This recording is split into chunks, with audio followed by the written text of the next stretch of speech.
today sa another laag video. Murag kami na lang yun ang wala nakalaag diri sa Hinaguan Nature Park.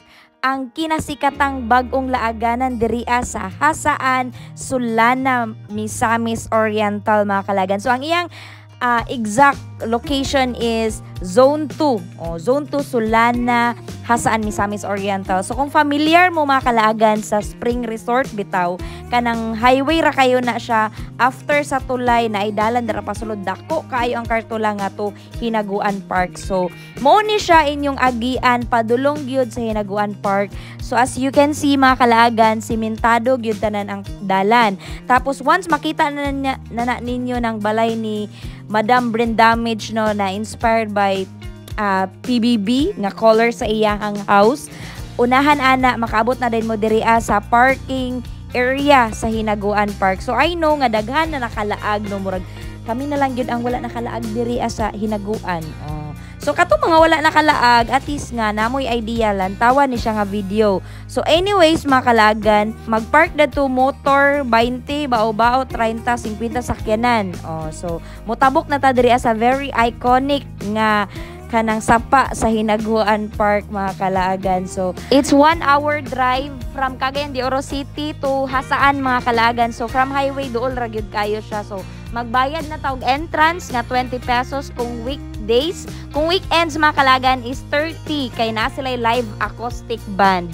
So karon kay kuan man siguro ni siya Thursday 20 ra mong gibayaran mga kalaagan. So welcome sa Hinaguan Park. Pagsulod ninyo mga kalaagan mo ni ang pinakauna nga mubungad sa inyo ang modern Amakan House ni Ma'am Brendamage mga kalaagan, which is kana biton yung kakakita nga magpa-picture mo sa iyaha. Ang background is katong balay so mo to siya didto mga kalaagan. So pag-abot na mo sa Hinaguan Park mga kalaagan, nakita na mo diretso si Madam Brendamage. As you can see, siya gid gapangamot og panglimpyo diri sa iyang farm mga kalaagan no. Grabe gid kay siya ka hands-on. So kani siya mo ni ang A-house nga 8 ka buok mga kalaagan. So pwede mo overnight stay diri good for 5 to 6 kay luag kay siya mga kalaagan and very affordable kay 300 pesos kung day use. Whole day na siya mga kalagan kung overnight pod is 500 pesos lang. So ngun ana ka affordable din mo pagid ni ang view nimo sa likod. So grabe ka siya relaxing bitaw nga kanang ambience ba kay naa maka-feel good ka nga wala kag nagbakasyon sa probinsya.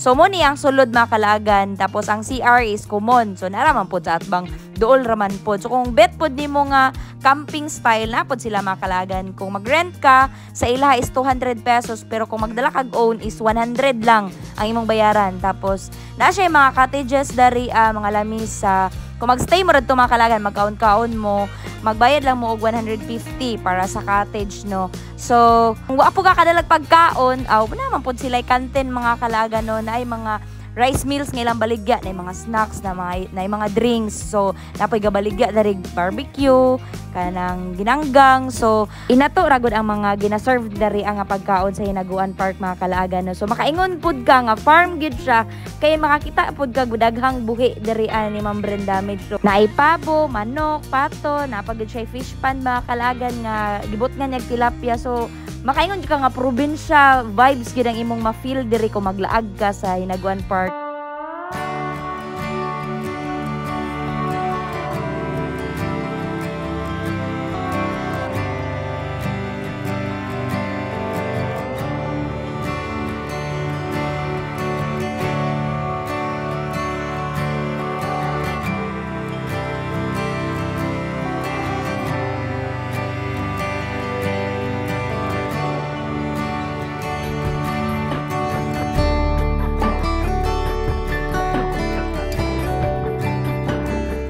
Og syempre mga kalaagan, dili gyud na kumpleto ang imong paglaag diri sa Hinaguan Nature Park kung di ka maligo diri sa sapa, muhumol diri. So no worries kay mabaw ra gyud ang tubig mga kalaagan no. As you can see, tagahawak ra na siya So friendly ra gid kaayo siya mga kalagan sa mga dili kabalo mulangoy. So libre ra ni siya mga kalagan ha. Pwede ra gid kaayo mo magligo-ligo diri sa sapa basta inyuhan na ng responsibility nga pag-amping mo mga kalagan kay wala na ilabot si Ma'am Brand damage kung maunsa mo sa sapa kay di man na iyahang sapa. Oh, so watch your own risk. Watch your own risk basta pag-amping mo og maligo mo diri mga kalagan no. So mabaw ra man pod siya dili pod kaingon nga mag-worry gid kaayo nga nang law malumos ka simbako. So timingan pagid kay mga kalagan kay nasabay pagid na mogligo si Ma'am Brand damage og kauban ang iyang mga social climber friends.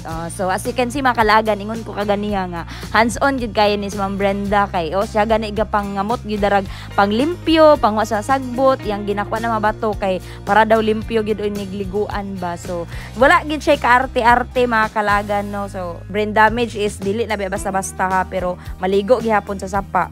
So thank you so much po to brain damage no ingana gid siya ka approachable og buutan kay siya pwede magpa-picture makalagan na meet pagid namo iyahang mother diri sa Hinaguan Park. So napod siya business nga okay basig hilig pud mo makalagan ha.